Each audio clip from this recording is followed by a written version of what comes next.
Hi, I'm Seb Fry with SiliconHomebroker.com, and I want to talk today about a topic that's really made a lot of headlines, and that is the shadow inventory. Hey, what is the shadow inventory? Well, the shadow knows, but who else knows? I've got a few ideas about shadow inventory I want to talk to you about.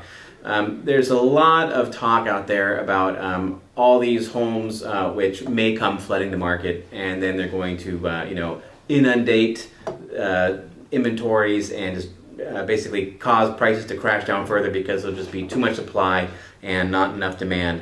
So what exactly comprises the shadow inventory?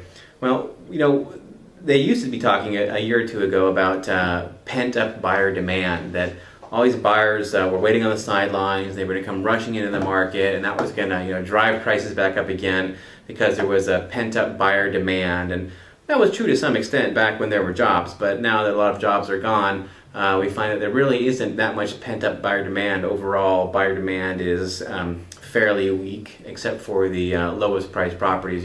As you get lower in the price range, naturally you find more and more buyers because most buyers don't actually make that much money and can't afford a $1 million home.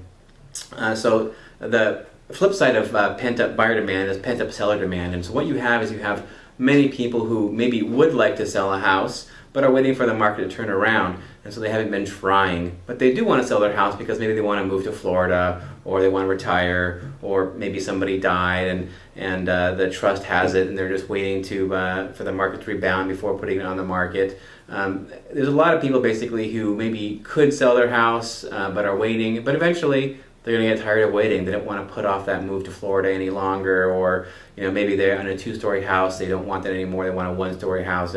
Empty nesters, baby boomers, these kinds of people who want to be giving up their real estate, but are just waiting for a more opportune time to sell.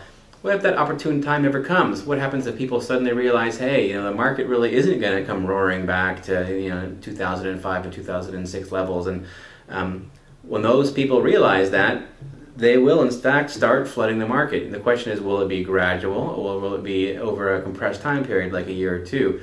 Nobody really knows, but that is a big source of the shadow inventory.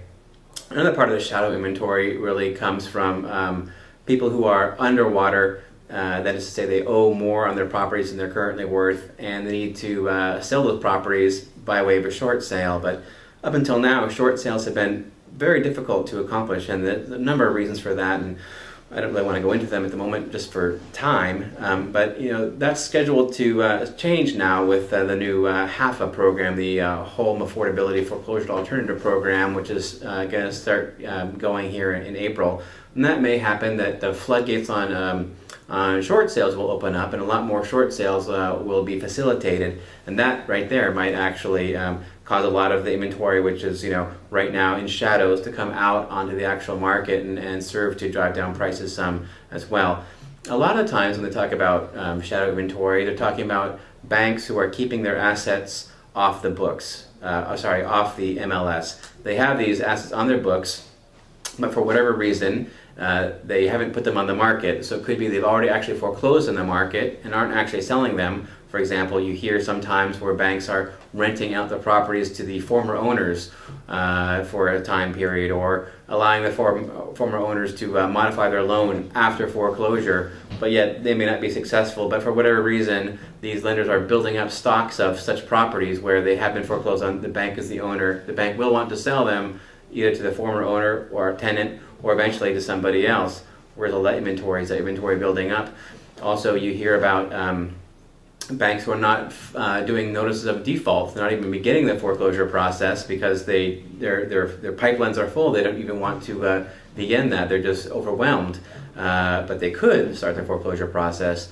And then you hear a lot about this where they begin the foreclosure process, but they never finish it. They never actually do a notice of a trustee sale where they actually sell the property in the courthouse steps, as it were.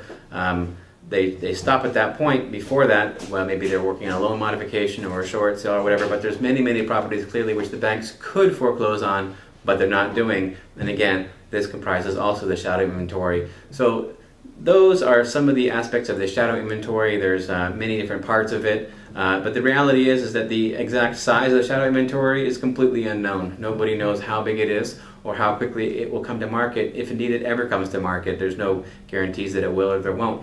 So if you're standing around waiting for the shadow inventory to come flooding the market, I've been waiting for a year or two. I haven't really seen it yet. Inventory is still very low. At the moment, inventory is growing, but it could stop growing.